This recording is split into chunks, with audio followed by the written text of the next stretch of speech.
For those of you that don't know me, my name is Brent Kelly. I'm the president of the Sitkins Group.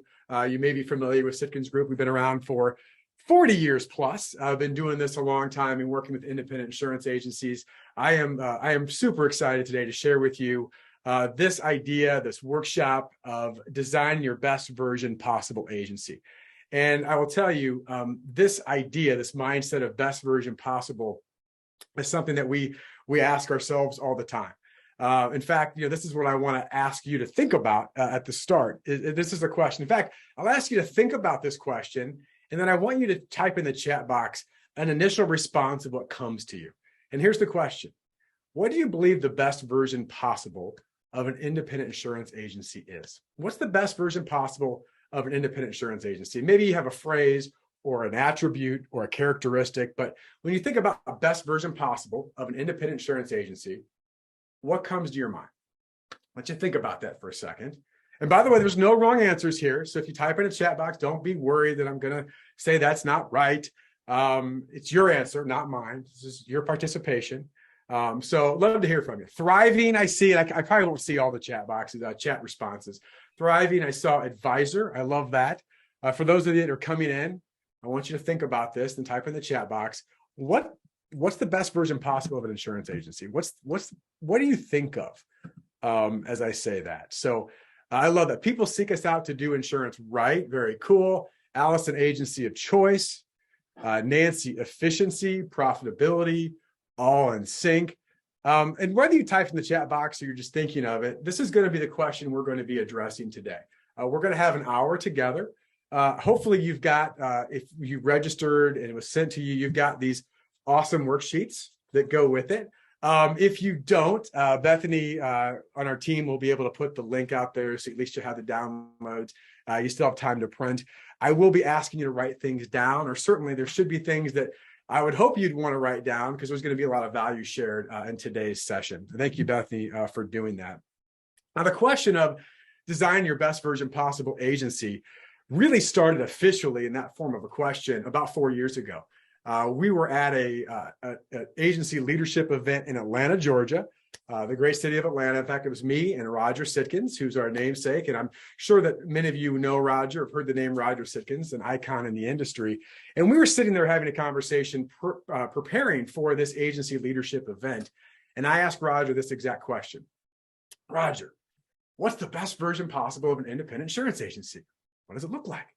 All right, what's the culture? What are the producers doing? How are they producing? What does the client experience look like? What's the growth of the agency? What's the selling process? What's the profitability? So a lot of these things that I was curious about. And it's interesting how life works, right? So that one question, which really was an innocent question, has transformed into a mindset that when we speak with agencies, one of the first things we talk about mentally is, what does the best version possible mean to you? What does the best version possible mean to your team? And it's transformed into a movie that was created. You go to our website. If you want more information, you can check it out. We went to Los Angeles last year and created a really cool movie about the best version possible. And some of you may already have this, but I have to do a promo here. We wrote a book called Best Version Possible. In fact, when we wrote this book, so many things we wanted to share with independent insurance agencies. And Bethany, if you could at some point too, and again, if anybody's interested in getting a copy of the book, it's $10 or less or whatever, get a copy of the book. You can get a link to go and check it out. It's sitkins.com/BVP. But we didn't set out that book to be titled Best Version Possible. But as we went through the content again and again, we realized that was the foundation. That was the through line. And what I'm going to be sharing with you today is the final transformation. I mean, it'll always be transforming to get better, but the last phase of this is the best version possible experience, which is a simplified and proven process for your agency, right? What is the process? What is the experience that we've seen of best version possible agencies, right? What does that look like? I want to ask you a question here too, because and just if this has ever happened to you, has anybody ever said to you, or maybe said to someone on your team, or maybe you said it to a team member, you've ever asked this question, or ever said the statement, you've got great potential? Have you ever heard someone say that to you? You've got great potential, right? Or maybe you said it to someone, oh, I see great potential in you. Yeah, Pat, I mean, it's something we hear all the time, right? You got great potential. And potential is a very interesting word. And here's why. That on one hand, potential should create great possibilities. Like, what's possible? Wow, like, you got great potential. You can achieve amazing things. But on the other hand, potential can also maybe remind us of things that we have yet to accomplish, or we wish we were further ahead, right? That he or she had great potential or didn't live up to their potential, right? So there's two sides of that. I want to share with you a personal story about 20 years ago about potential. And this will lead into a leadership conversation that we're going to have today together. I was a very new producer with an agency. And in fact, about 2 years in as a producer, I was newly married. We were expecting our very first child, which, by the way, she just went to college. So this is 20 years ago. So it's been a while. And since then, by the way, we've created 4 more, me and my wonderful wife of 20 years. So we've got 5 kiddos. But this is a long time ago. And so I actually went to a gas station to see a client. And, the client wasn't at the gas station. I was going to see a client. I had to stop at the gas station to get gas. It was about a 15-mile drive. And I pulled in the gas station. And I knew, and people had told me for years, and even recently, like, oh, you've got great potential, Brent. Oh, a lot of potential in you. I see so much in you. But I knew the reality that deep down, I was doing stuff that was nowhere near my potential, like not even close, right? That I was living kind of a facade to a degree. And so I got to the gas station, I pulled out my debit card, and that puppy was declined. So I pulled out credit card, because that'll work. Unfortunately, that was declined as well. Then I pulled out another credit card, and that was declined as well. So I began to realize, and you get the picture here, right? And then, by the way, this is not the actual gas station, but it is a rendering, right, of the actual gas station I was at. But I realized the truth of my situation, right? That I was not a person that was saying, wow, look at this amazing potential you're tapping into, but that every day I was living a life of unfulfilled potential. And it was interesting because that began, there's a lot of powerful moments, I think, that we have in life, certain things that you remember.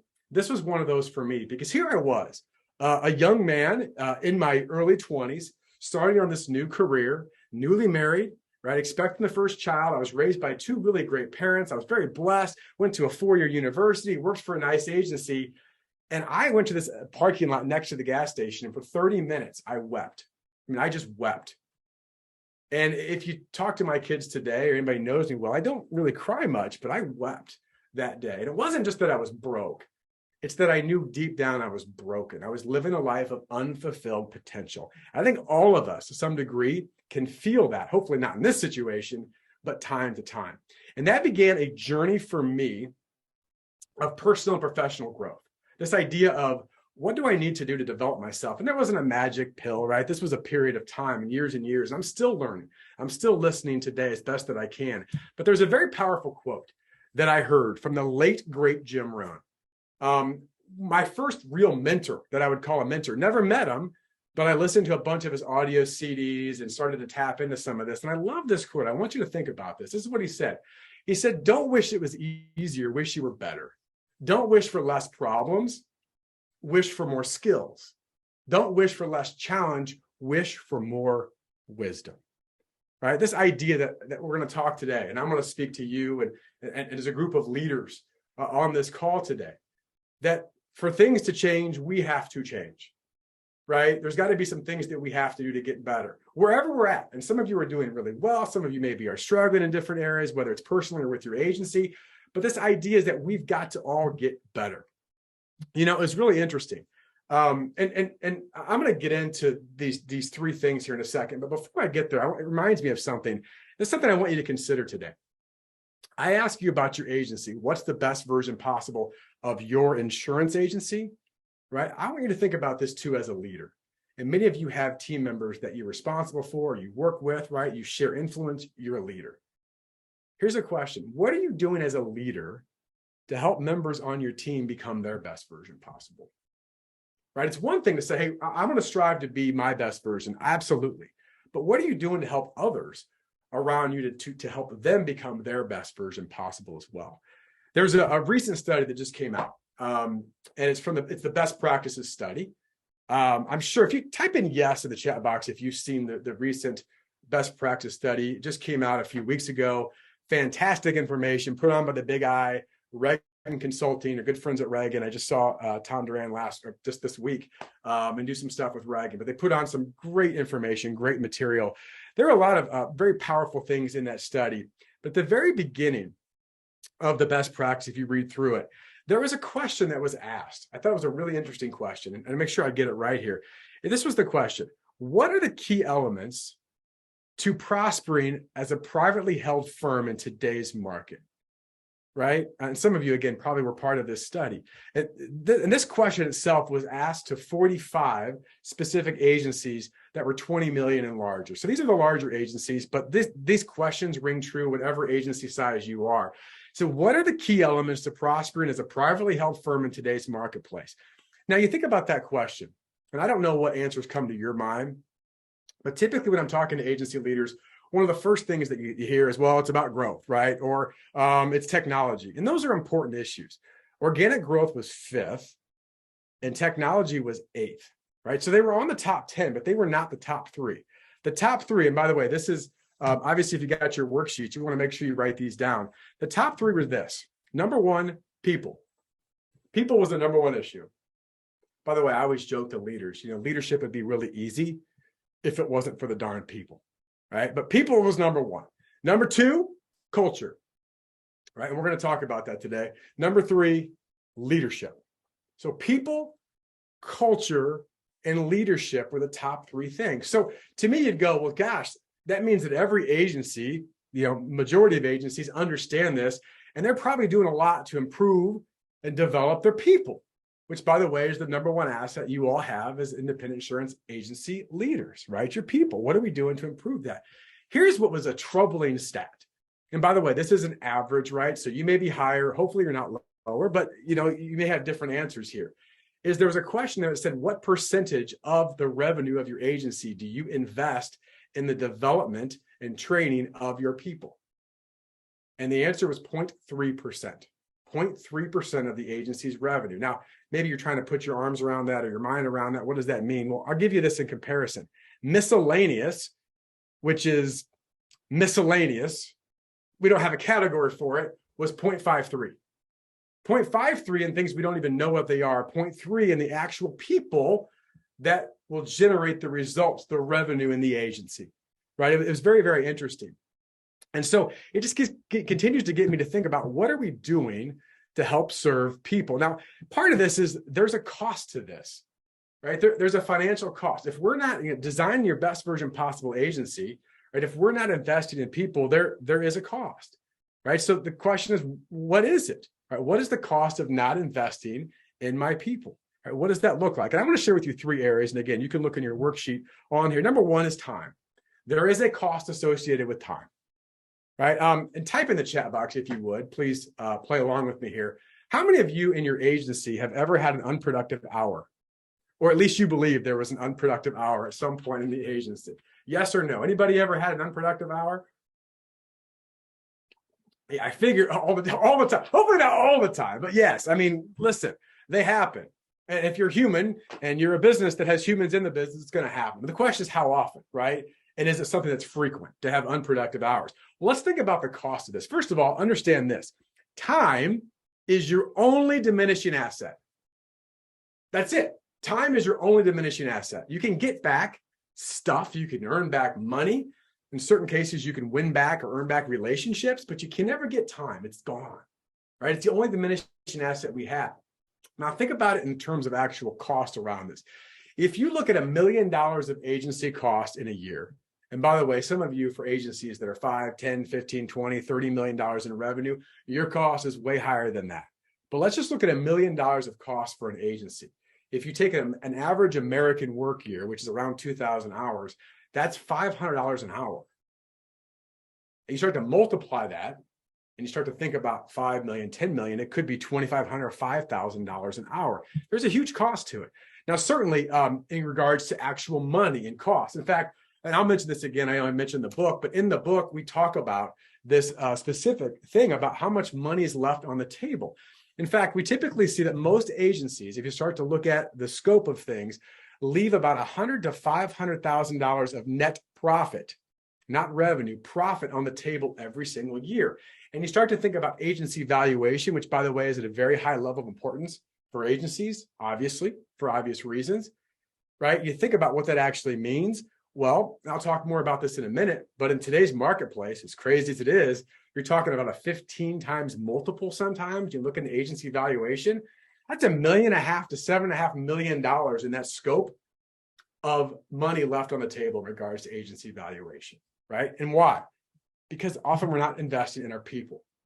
And then let's talk about the people themselves, right? Actually developing the people. What does that look like? The cost of that? Well, first of all, I asked you a little bit ago, are you as an agency leader thinking about this question of, am I developing the best version possible of my people? What does that look like? Well, there's wasted opportunity, right? There's wasted talent, unfulfilled potential, as I mentioned, right? And you think about this, you talk to most agencies, and remember the best practice study said that people was number one. Well, a big part of that is attracting and retaining the best people. I've been to several events over the last few months. I'm around a lot of different agencies. And this is one of the things that always comes up is, well, it's really hard to find people. Obviously, it's really hard to keep our best people. True. Now, again, there's not a magic bullet to this, but think about this for a second. And I can relate this to college athletics. Now, if you're not a college athletics fan, I'm sorry, but I think you'll get this. You think about college athletics. How do some of the schools compete against some of the big boys? How do they recruit better talent? How do they keep talent without going to the transfer portal in today's world, which, by the way, happens in lift outs, right? These things happen all the time. Well, there's not a magic pill. But if you talk about some reasons why athletes go to these schools, it's because they'll say this. I felt like I was a true part of the team. I was part of a family, and they developed me. They had a plan for my development, right? They had a plan for my development. And that makes a big deal of being able to attract, hey, we have a plan for you, and also keeping that. We want to continue to develop you. Again, not a magic pill, but it's important. Now, I want to share with you, I mentioned, obviously, with the best version possible experience, and I want to share with you what this looks like. Roger Sitkins and I have had so many conversations over the last several years. And this past year and a half or so, we got really serious about asking ourselves the question, what can we do? We work with private clients, we have agency members from all over the country, but what can we do to take our game up a higher level? What can we do to make a process simplified so that agencies can really execute upon it? Right? Because one of the biggest things you'll see is, have you ever had a professor or a teacher ever in your life? Again, maybe it was a coach, I don't know, someone in your life that they were more worried about how smart they sounded than versus how great you would actually execute on what it is they were teaching, right? Like, oh, look how, no, that doesn't transfer. That's not transformation. So Raj and I talked about this and worked on things. And this past February, we were in Cape Coral, Florida, which, by the way, please keep thoughts and prayers continued for all the folks in Southwest Florida, including my team. That's based down there. But we were we were finishing up a sales mastery, and this was an elite program. The average commission by producer was 1.1 million, right? So producers with big books. And we were sitting there, we're thinking about, why are these producers succeeding? Why are the best agencies succeeding? What's the roadmap that they're following? Now, we have a big breakthrough I want to share with you. So I hope you're ready for this, because this is going to blow your mind. All right. You ready for this? This is what after months and months and months and many, many hours of discussion that we came up with. So here we go. Ready? This is the best version possible experience. 2 water bottles and a salt and pepper shaker. All right. Roger's probably going to listen in and laugh about this. There's obviously, I'm being tongue in cheek here. But listen, Leonardo da Vinci said it pretty well. Simplicity is the ultimate sophistication. And we realize is there's 4 things. There's 4 areas for agencies for growth and development that they must follow. There's a roadmap, not 174, but 4. So I'll give you, and this is on your next page. You can actually fill this in. We'll get a little more serious now. What are these 4 things?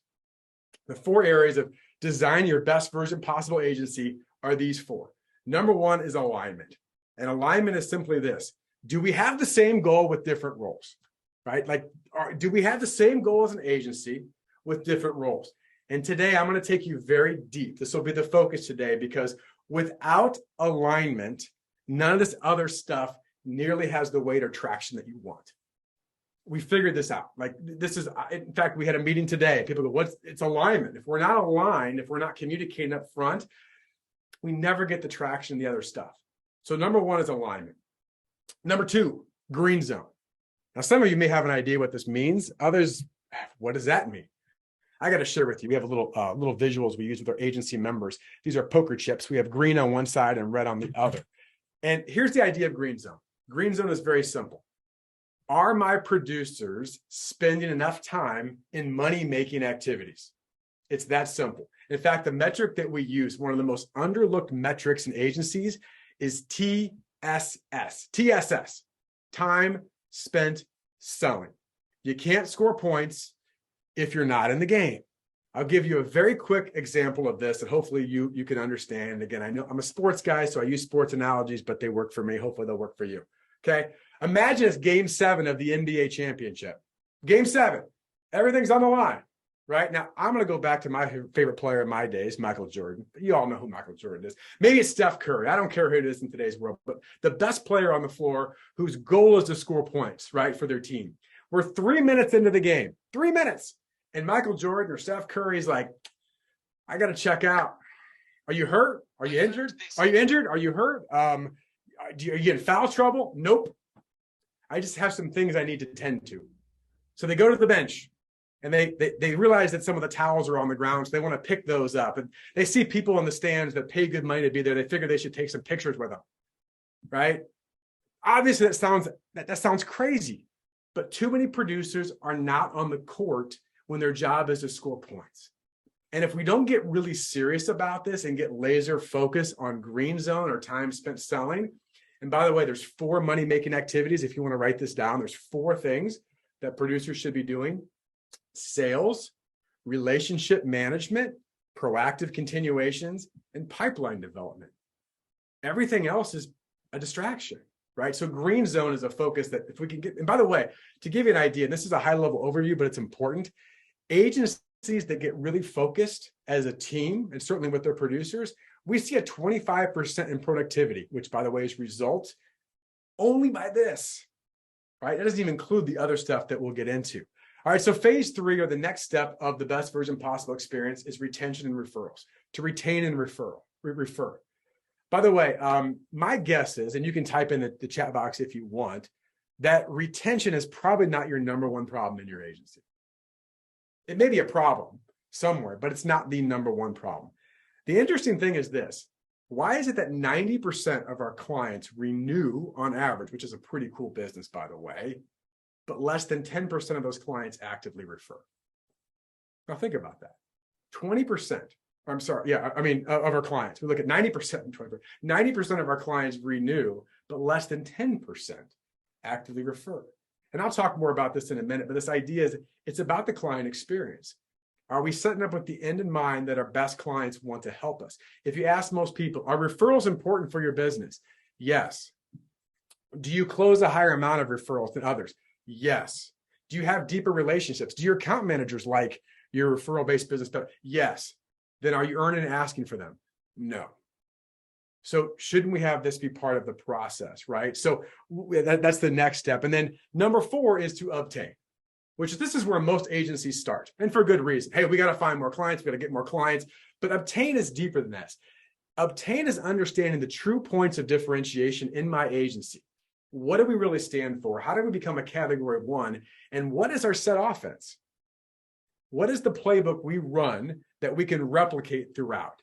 Because too often, and one more sports analogy is, could you imagine a football team going out to the huddle and they all look at each other and go, let's figure it out. Now, you may have 1 or 2 really star athletes who just break the line and score anyway because they're really good, but that's a really hard thing to replicate. Now, again, today, I'm going to take you deep in alignment. And the reason why, with the hour that we have together, I want to give you as much as I can, because without this area, without you thinking about this area, these other things are never going to come to fruition at the level that you want. All right. So let's start with alignment. I love this quote by Jim Collins, and hopefully you've read the book Good to Great. It's pretty old now at this point, but a great quote. Building a visionary company requires 1% vision and 99% alignment. I'm going to ask a question here in the chat box. How many of you have ever had a vehicle you've been driving in, or maybe you've seen a vehicle on the road that's out of alignment? You ever had that? Yes or no? You had a vehicle or seen a vehicle out of alignment? There's a wheel that's off. Anybody have that? Yes or no? Allison, thank you. Yes. Yes. Yeah, I think most of us have. Thank you, Travis.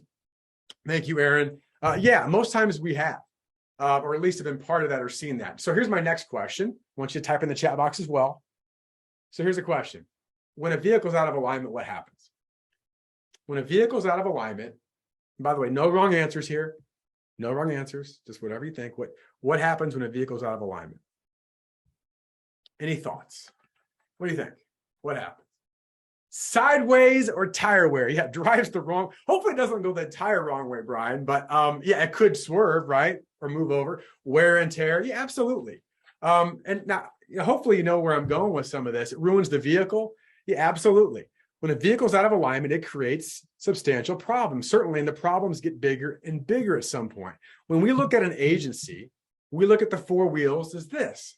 You don't have to overcomplicate things. There's sales, there's service, there's leadership, right? And there's admin and ops. Four wheels.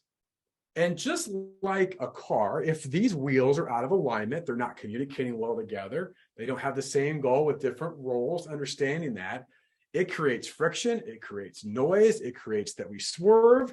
And by the way, the longer we wait as an agency leader to address this, does the problem get better or worse? It gets worse. And at some point, it gets really, really costly. So here's something that's not in your worksheets I would ask you to write down. This is a really important thing I learned years ago.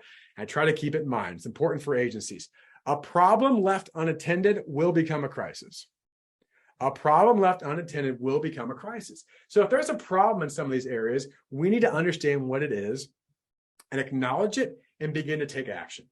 So what I want to do is I want to take you through alignment, some different areas of alignment that you can take with you from this workshop to begin to think about your best version possible agency in terms of alignment, right? To get focused in this particular area. And I want to share with you a few agency stories, and the stories that I share are agencies that we have the pleasure to work with. I will do my best to protect names for privacy, but I do want to share with you because there's some great lessons to be learned that you can learn as an agency leader from some of these stories. This is an agency in the East Coast that we work with. Fantastic agency. They've been with us for over 4 years now and have had some great success. When we started working with them, they were like a lot of agencies, probably on this call. They were doing pretty well. I mean, from the outside world, like, hey, you guys are doing all right. To give you an idea, about a $25 million revenue agency. Life's pretty good, right? Not too bad. We start to talk with the sales leader and the CEO. And one of the things that they were struggling with is clarity. I don't know that we're clear enough on some of the things that we need to be. And therefore, there's a bit of misunderstanding throughout the agency. We're growing a little bit, but it's kind of like you're running with a parachute, right? Because we're not clear on exactly what we're trying to do and try to accomplish. And so there's 3 questions that I want to address around this. Number one is, and you can address as an agency leader, where are you today? Seems like an obvious question, but we're going to talk about that. How did you get there? Okay, wherever you are, you got there somehow. And where do you really want to go, right? What does that look like? So I want to start with the first question, which is, where are you today? And again, it may sound like a silly question, like, well, I'm here. I'm in my office. We're at this revenue, whatever it is. But I think this is a really important concept to understand because Dan Sullivan, and we have this quote in our book as well, but Dan Sullivan is the founder of Strategic Coach. And you may have heard of Dan Sullivan, but has a great thought leader. He says something very simple, but very powerful. He says this, all progress starts by telling the truth. Right? All progress starts by telling the truth. And too often I see agency when it comes to alignment of where we are, in many cases, maybe lying to themselves to a degree. And in fact, one of the producers with this agency that I referenced, he has a great quote. He said it in one of our sales mastery programs. He said, the minute you tell yourself you're being 100% honest is probably your first lie. And I always love that quote because it's true, right? As humans, we have that. So one of the things that you have to do as an agency is say, where do we potentially have blind spots or where do we potentially have traps? Either that we actually know that our traps are blind spots, or maybe it is a true blind spot, meaning we didn't even know it was there. So I do want to reference, and again, this is in the book, and that's why the slide is up there. In chapter 2 of our book, we talk about 7 agency traps, the most common traps that we see agencies fall into. Now, are there others? Yeah, probably, but these 7 really cover most of them. And with this agency that we're working with, there were 3 traps in particular of the 7 that really jumped out. In fact, I would say they're probably the most common. So I want to share them with you of these traps and what they may look like.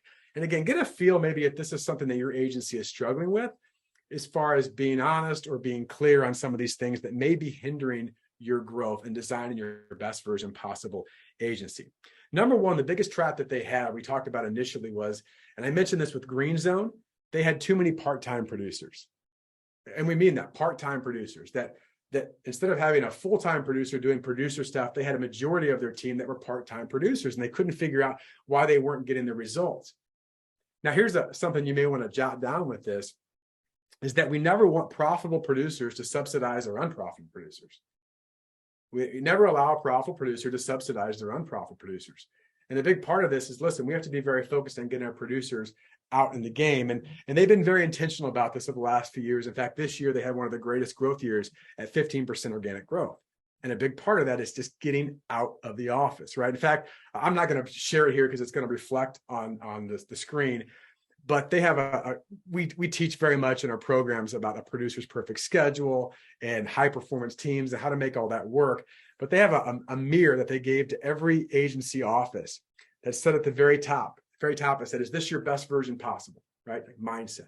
And then the bottom, it said this: producers, if it's Tuesday, Wednesday, or Thursday between 9 a.m. and 3 p.m., you should not be reading this mirror. Love it, right? It's part of it. You should be out doing producer stuff. And that was one of the traps I think sometimes agencies aren't fully aware of. They've got part-time producers, too many of them.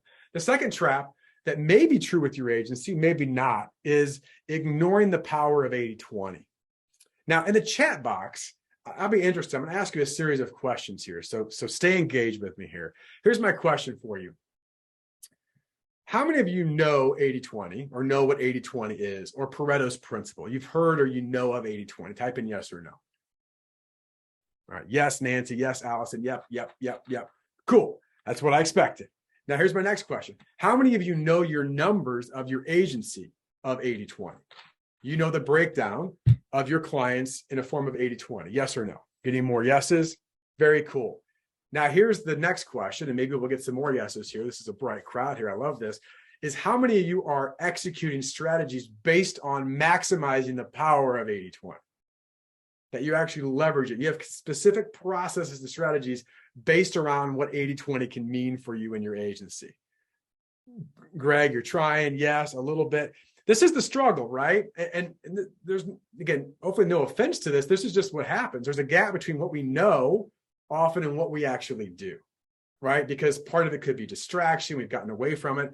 But in the example with the agency that we work with in the East Coast, they became very clear on this, that it became part of their culture and DNA. 80-20, 80-20, how are we utilizing it? What does it mean for us? Or how do we execute at a higher level? And to give you an idea of what it's meant for them, and this is just, again, one example of this, is they began to realize 80-20 was true and real for them. And by the way, if you run the report, we've run thousands, it is. It is for most agencies, some form of it. There's a predictable imbalance. And this agency, what's really interesting, is they created a target account size. Now, you don't have to do this, but they did. Target account size, realizing the power of the top 20%, and a minimum account size, realizing that there's a lot of clients that take a lot of time, energy, and effort that producers shouldn't be working on. They had a select business unit, but not the producers themselves. And what was interesting is they had producers that were frustrated and said, well, I should be able to write any account I want, anytime I want. And they allowed that for a while, and then they got more serious about it. What's interesting is I was talking to the sales leader recently, and he said it was very interesting is that the accounts that were on the minimum account or lower, they were trying to get in, they were closing about 25 to 30% of those accounts on average. The accounts that were the target account size that they really wanted, they got very serious about, guess how much they were closing? 75 to 80%. They had 3 times the size of the account and closing 3 times as many. Why? They lived 80-20. They got very serious about it. And the last thing I want to share with you is a trap that I mentioned before in Obtain, but this agency was dealing with it, and we see it very common with agencies, is they have no set offense, or at least not a true offense you could replicate. Understanding who are our future ideal clients, like who do we really want, why, and what's our strategy around to attract them, and to be able to replicate that with a set offense for the agency. I'll give you success, and one more success of this, because again, success leaves clues. So I want these to hopefully be clues for you to think about and design your best version possible agency. But this agency, the past 3 years, and again, They're at 30 million now, but they started around 25 million. And they realized this, that like, wow, when we have a set offense, all of a sudden we're writing more broker of record letters. Now, we don't teach specific broker of record or agent of record. We're not against it. It's a great way to do business. But here's what we know about broker of record letters. A BOR or AOR is the natural outcome of a great process, right? When you have a great process, it becomes a natural outcome. Last 3 years, this agency, to give you a perspective, has written over $1 million in new business revenue on broker of records. It wasn't the only thing they've done, but they've done $1 million in revenue on broker of records, right? So again, what's your process? Are you trapped in the fact that your process is look, copy, quote, pray, right? So just think about some of those things because it's important with clarity. And the other part is to understand, well, how did you get where you are? Wherever you are, good, bad, indifferent, ugly, wonderful. Here's something I want you to write down or make a note of, certainly. And this isn't in your worksheet, but it's really powerful. Your current business model is perfectly designed to achieve the results you're currently achieving. Whatever results you're currently getting is perfectly designed from the business model you've created. Now, maybe you love your business model. Great, fantastic. But whatever it is, people, I don't like the results. Well, look at your business model, right? What does that look like? Because the bottom line is this, you have to ask yourself the question from wherever you're at today, and if you're attending this workshop, where do we really want to go? Now, maybe you've got a roadmap already. Maybe you talked about this for your team, or maybe you don't, or maybe you're uncertain. When I talk to most agency leaders and I say, hey, what's frustrating you? I can get a list of things that are bothering them. We're frustrated with this. We don't like that. That's in our way. We want to change that. Understood. But if I ask an agency, what do you really want? Like, where are you really going? And why is that important? Why should your teammates care? Usually it's like, well, lots of stuff, right? There isn't a clear answer in this. So it's really important to understand what that looks like. I got to share from this agency that I've referenced a few times here, some things that I thought were really cool. Number one is this. They ended up creating a sales creed based on this best version possible model, but it became part of their DNA and culture.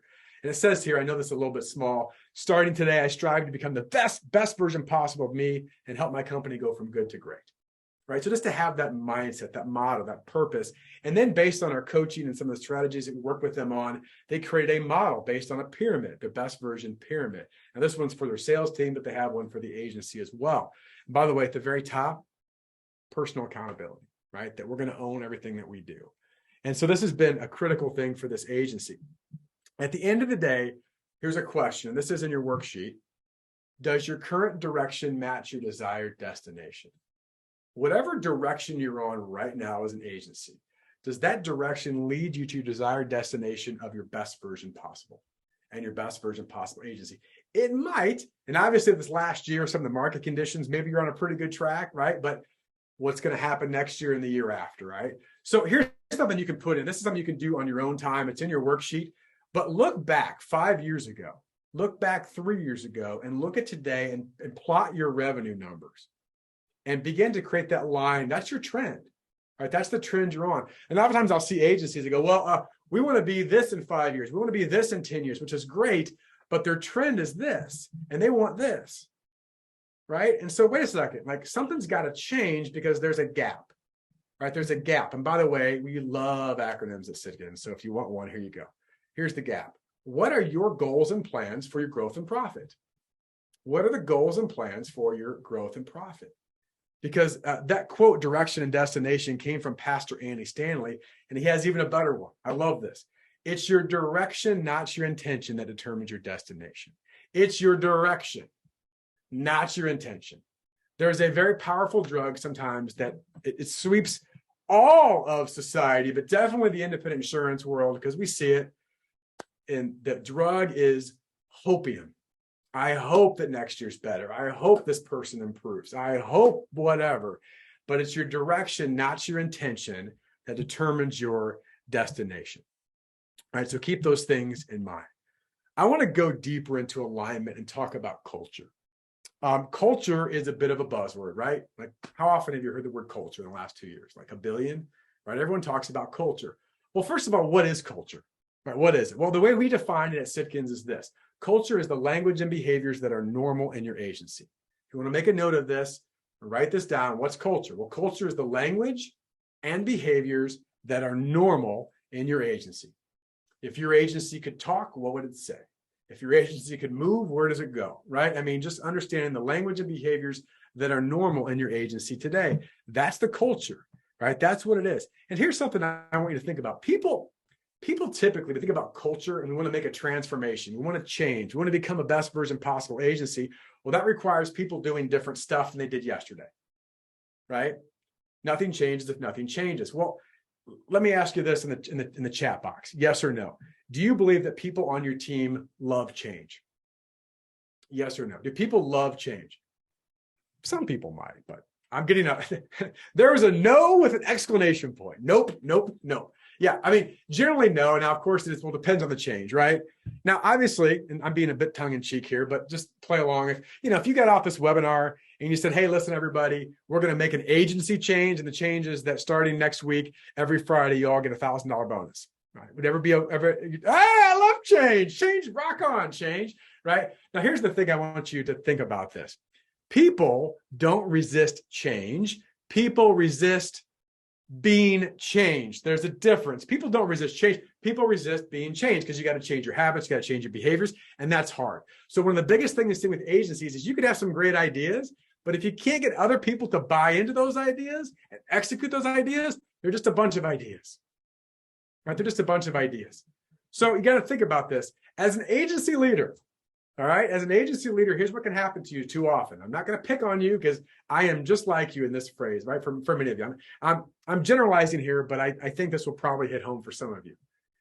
One thing I love about agency leaders is you have lots of ideas and you get excited about ideas, right? And there's a new idea every week or every month because you read a book, you attend a seminar, you talk to a friend, right? Or someone in the industry, and you come back to your agency. You say, listen, I got a new idea. I got a new thing we're going to do. This is the new thing. And here's what happens after several weeks and months and years of you doing this, right? Your team knows what's coming. Oh, she or he read this or saw this again. Here they come. And they wait for you to walk out of the room when you do a meeting. Door closes. Is he gone? Is she gone? They look at each other and say, don't worry. This too shall pass. We can go back to doing what we were doing before. Right? We don't have to change anything, right? Because it's just a new idea. Someone's had a whiplash on there. It's like, right, new idea all the time. This is an agency we work with currently, one of our private client members, a great agency partner. And I want to share the story because this involves sales and service. We did a production training for their team, had some great momentum, great conversation. The producers were all fired up. There was kind of a major problem though. Anybody guess the problem? It's nice the producers were all fired up. The service team didn't attend the training. They might not be as fired up about some of the things we talked about, right? They didn't know some of the things we talked about. And so we realized that with training, one of the reasons why training doesn't work is because not everybody gets it. It's like sporadic partial training. If certain people hear it, if these two people get it, we're fine. If this department gets it, we're fine. But we never have a holistic approach to it, which is really hard to do what? To improve culture and get buy-in. So with this agency, we realized this very quickly and began to have some sessions with the account managers, and we began to integrate this. And right now we run monthly sales meetings with agencies where we put the service team and the sales team together to talk about some of these things because they're important. And what happened, which was really interesting, is that it went from a huge amount of resistance from the service team telling us you can't do this to them actually being part of the design and leading some of the meetings, telling the producers to do certain things, to be able to have a little more control, saying, don't interrupt me, I got it, right? Some of these things are really, really important, right? And with this agency right now, their budget for organic growth this year was about 11.5%. They're currently 11% over that. And I asked the sales leader, I said, what's been the biggest caveat? What's been the biggest cause of this? And he was very clear. He said, we communicate better together as a team than we ever have before. Like, you think about sales and service. Oftentimes, there's not only resistance, sometimes there's like animosity, unfortunately, in agencies, right? Like we're honestly, producers will write a piece of business and service teams like, oh man, now I got more work to do. Like that is not alignment. That's a high maintenance team versus a high performance team, right? And maybe that's a question to ask yourself. Right now in sales and service, do we have a high performance team where we are encouraging, working each other to work well together? Right, the production team's accountable to production. The service team handles the service stuff, but we're communicating together for the client experience. There's a difference, right? There's a difference. And here's something I want you to think about this. This proverb's been around for a while. I love it. If you want to go fast, just go alone. Go by yourself or get a couple people to go. If you want to go far, we've got to build alignment to go together. Does it take a little more work? Yes. But long term, it's really, really powerful. Because there's two aspects to this. There's culture and there's process when we think about an agency. Both are important, but when you think about culture and process, you look at these two things next to me. Culture and process. Culture, I already mentioned, language and behaviors that are normal in the agency. Process, the thing that we're actually doing. When most agencies desire to make a change, a transformation, what do you think they typically start with? The culture, why we're doing something, the importance of it, or they start with the process? Here's the new renewal process. Here's the new technology that you're going to be using. What do you think they start with? Culture or process? It's usually process, right? But I want to challenge you all here to get greater buy-in. We've got to invest more time, energy, or effort on the culture, right? And this is in your worksheet. You can fill this in. It doesn't have to be exactly 80%, but the majority of the time, if we're going to implement meaningful change or transformation or agency to actually get some of the buy-in, start with why, as Simon Sinek said. Why does it matter? Why should you care? Why do our clients care? And speak that. Then you can begin to introduce more of the process part of it. This is actually how we're going to do some of this, to where ultimately it's a simplified and proven processes that support the culture of your best version possible agency. It's the simplified and proven process. It's all reinforced. Now you're going to continue to talk about culture, but now your processes reinforce that. And what does that do for you? It gets something that's one of the most challenging things for agencies: buy-in. I get you buy-in. Now I got to share a personal picture here. Some of you may chuckle. That's okay. This is my family many years ago. In fact, I'm this guy right here. That's me. Look at all that dark brown hair. Oh, man. The bowl cut was good too, right? About 40 years ago, you know how sometimes your mom or your dad or someone important in your life, they say something to you when you're a kid and it's one ear out the other. And then you get older and you go, man, that was really smart. My mom used to say something I didn't understand until recently. Those convinced against their will are of the same opinion still. And too many times you see in organizational leadership and agency leadership, it's if we just tell them enough times, we'll convince them. Maybe they do it because they have to for a while. Those are also the people that leave, right? Versus saying, what can we do to connect, right? Not convince, but connect. Another personal picture here. This is me and my daughter. This is my oldest daughter about 5 years ago. She's now in college, but she was getting ready to go into high school. And she loved playing basketball. I played basketball my whole life, loved the game, had some success playing the sport. She was doing pretty good. She was an 8th grader going into high school. And we're out in the court, and I was helping her with her shooting form. I said, do this, do this. What do you think a teenage daughter said to her dad when you try to correct her form? Some of you are smiling. Yeah, whatever, Dad. Now, about an hour later, a true story, my neighbor walks by walking his dogs. My neighbor happens to be a basketball coach. He says almost the exact same thing as me. I swear to God, it was the same thing I just said an hour before. And my daughter now goes, oh, like this? Oh, I see. My feet like this. I sat there and I said, wait a second, I just said this. Why did he have a greater impact than me? Third-party credibility.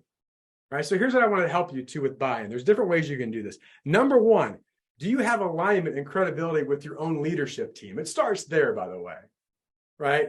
I got 5 kiddos. My wife and I have 5 incredible kiddos. If mom says one thing and dad says something else, the kids figure it out. Same with your team, right? Same with your team.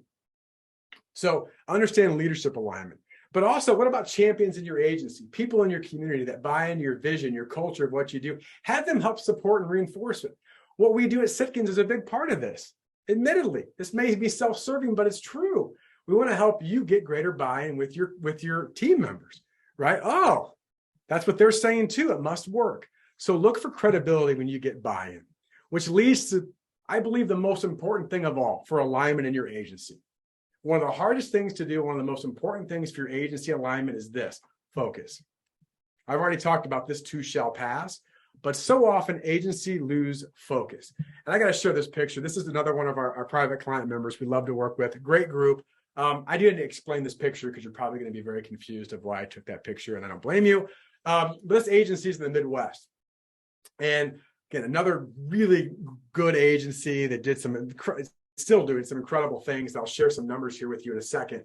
But one of their struggles where they have lots of ideas, lots of people doing lots of stuff, a lot of people running different directions. They were running really, really hard, but they got to a cap in their agency about 25 million.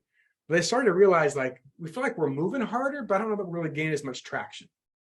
In fact, so that's where this picture came from. We talked about this idea that you can move in a lot of different directions, but you come out and all you are is unhappy, right? So what can you do to begin to foster some of this? Now, I want to reinforce some of this with numbers.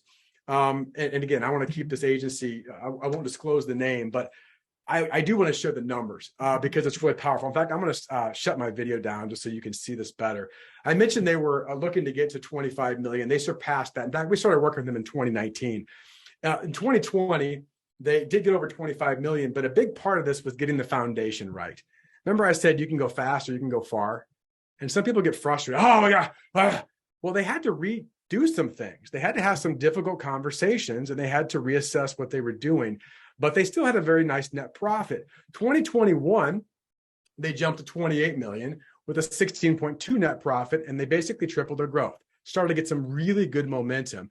And they just finished their fiscal year this year. They run on the third quarter of the calendar year is the end of their fiscal year.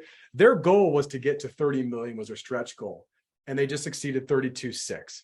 Now, here's something really important with this, and you can put a bunch of numbers. Oh, it's numbers, it's numbers. Remember I said how important agency valuation is to most of you? Just think about this for a second. In fact, if you want to write another line on the right of this, I just want to put this into perspective. And I'm not even going to use a 15 times multiple, which is very real. Let's use 12, right? If you use 12 as a multiple and what valuation, how important this is, in 2020, 43.2 million in valuation. 2021, 54 million in valuation. 2022, over 100 million. And I would tell you, I want to make sure that you all understand this. Okay, well, that's numbers, but how and why? Well, it's the power of focus. It's the power of saying what's going to be most important. There's a visual we love to use, something you can take back with you and think about what you're doing in your agency. It's the simplify and focus iceberg. What must we simplify so that we can better focus on what really matters? What must we simplify to focus on what really matters? And so often we'll see agencies that are doing really well, but truthfully, they're semi-successful. And what I mean by that is there's a whole higher level of them they don't even know, right? And maybe they can sort of visualize it, but they're not sure how to get there. And a part of this is because they're working on so many things, right? It's the trivial many versus the vital few. And for you to have a best version possible agency, you've got to begin to focus on what actually matters, what drives results, right? And so I want to challenge you to think about this for a second. What in your agency actually is driving behaviors and results in your agency? And what are you doing that's just creating a lot of noise? We were doing as an agency, or as a company, as Sitkins, doing some work with a consultant a few weeks back. And that was one of the things that they ask about. Above all else, if you were talking to an agency for 15 seconds, what would you say? Track and measure what actually gets visible results, reduce or eliminate everything else. I mean, oh, that's too simple. Well, think about it, though. It starts with the thought process. I'll give you a story of this that I think is a great example. I'm sure all of you have heard of Steve Jobs, right? The late CEO of Apple. He was having a conversation with Mark, I forgot his name, Mark Parker. He's a CEO of Nike, was the CEO of Nike. And Mark Parker was recapping the story of his conversation with Steve Jobs. And I thought it was really interesting. He said they were sitting there and he goes, I didn't ask Steve Jobs for advice, but he gave it to me anyway. They said, well, what did he say? And he said, well, you all at Nike make some incredible stuff, like beautiful stuff, top of the line stuff. He goes, but you also make a lot of crap. He goes, just stop making the crap and you'll be incredible. Right? And I thought about that with agencies. Like, you do a lot of great stuff. You do a lot of stuff, but what actually gets results? And so when we created the best version possible, that's what we've designed it for. Right? That's what we designed it for. Is listen, there's 4 things You just got to stay focused on it long enough to get the results. Some of those things that I shared with you, they're very possible for your agency. And wherever you're doing, there's another level for your agency. But there's 4 areas of your agency transformation. Alignment, same goal, different goals. Obviously, I explained that today, the different areas of alignment. And one of the things that we do with agencies is we allow your entire agency, the client-facing people of your agency, to all understand a similar message, right? To have a holistic approach to development and training. But we got to do that to get alignment. Secondly is green zone. Let's get our producers, the next part of this roadmap, to get focused, to just get out of the game or get in the game and get out of the office, right? And do the right things, get the right habits and behaviors to do that. Number 3 is understand the power of 80-20 and to leverage it. The top 20% of your clients give you 80% of your revenue. What must we do to create a world-class continuation process and experience that earns and generates referrals at a high level?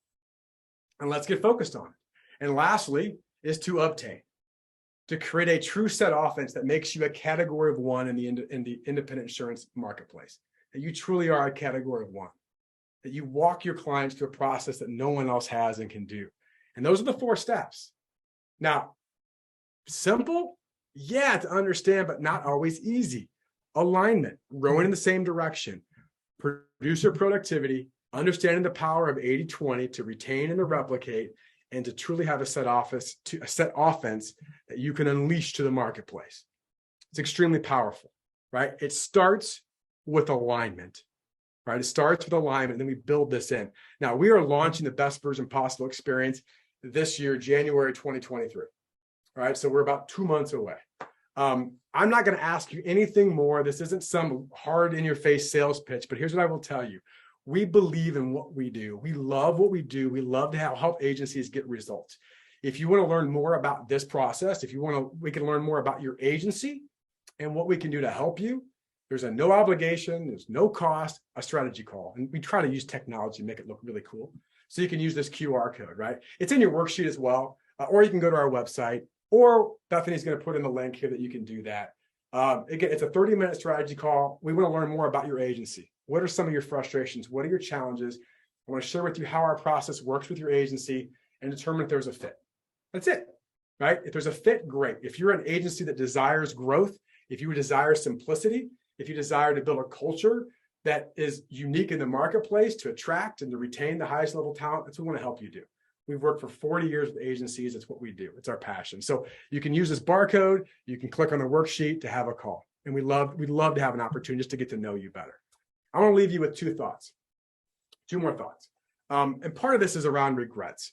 And I tell you, I was at a meeting about 3.5 years ago, and I had someone that was talking to me. It's like, listen, do you have any regrets? And I was like, well, I don't know. I don't like to use that word because I think we always learn. And he said, but do you ever think you're going to look back someday and maybe wonder if? And I said, well, maybe. He said, can I tell you the definition of hell on earth? And I said, well, that sounds awful, but sure. Right? So he said, this is it. And here's what he said. He goes, the definition of hell on earth is this. The last day on this earth, you come face to face with the person that you could have become, if only. And I was like, oh my gosh. Right? And that's what happens. There's too many if onlys or someday. And I can reference this to it. And this is this is not an actual event. I stole this from the internet, but I want to tell the story because there's a very powerful thing that happens with regret and waiting. And my oldest brother, fantastic guy, we were at a swim meet about, 5-6 years ago. And we're at a swim meet. My brother comes back from the concession stand and he's got a bag of chips and a hot dog and a cola. And I thought nothing of it. I didn't think anything of it. But he looks at me and he says, Brent, see this? Yes, I do. He goes, you're not going to see that much longer. And I said, really? What's up? And he goes, I'm getting in shape. I'm going to start exercising. I'm going to start eating better. I'm going to get in shape. I said, cool. Now, I got to give you a reference point here because this is the point of the story. This was the week before 4th of July. It was the last week of June. Okay? Last week of June. And I said, that's awesome, Brian. I'm proud of you. I said, when are you getting started? And he said, after the holiday. And I said, oh, after the 4th. Congratulations. That's great. And he said, oh, no. Really busy summer. The kids are doing this and this. I'm talking after Labor Day. Labor Day, it's like 2 months away. Now, here's my question for all of you. You can answer in the chat box if you'd like. Do you think my brother actually started this fitness and shape thing that he was going to do after Labor Day? Yes or no? Yes or no? No, you're right. Now, again, by the way, he has since, so I'm going to give him credit. And he knows I tell this story. He didn't. And here's why. There is a very powerful and a truthful law that happens in the marketplace. It happens everywhere. The law of diminishing intent. The law of diminishing intent simply says this. The longer you wait to do something you know you should do, the less likely it is that you'll ever actually do it. I'll say it again. The longer you wait to do something you know you should do, right? The less likely it is that you're ever going to actually do it. Now, I don't know that you need to work with Sitkins. That's not my approach. We think we can help you. But if there's something today that hit you that we need to take a first step, if it's really important like 2 months from now, why would it not be important today? I never understand that. Like, oh, it's really important that I do this. Is it?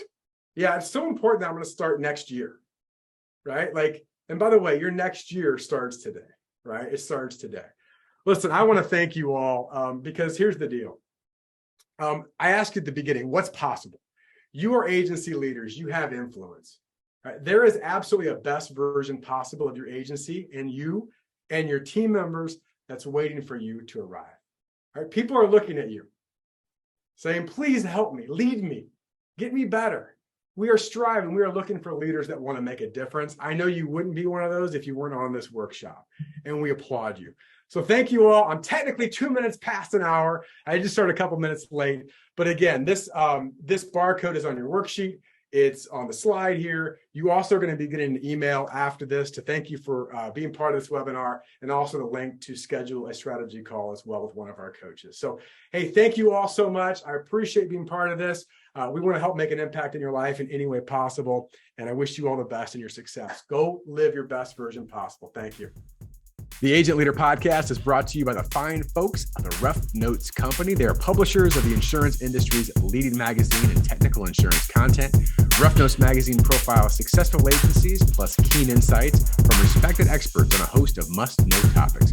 Rough Notes Advantage Plus provides the tools to help your agency grow, providing authoritative information on complex coverage issues. Visit them and learn more at roughnotes.com.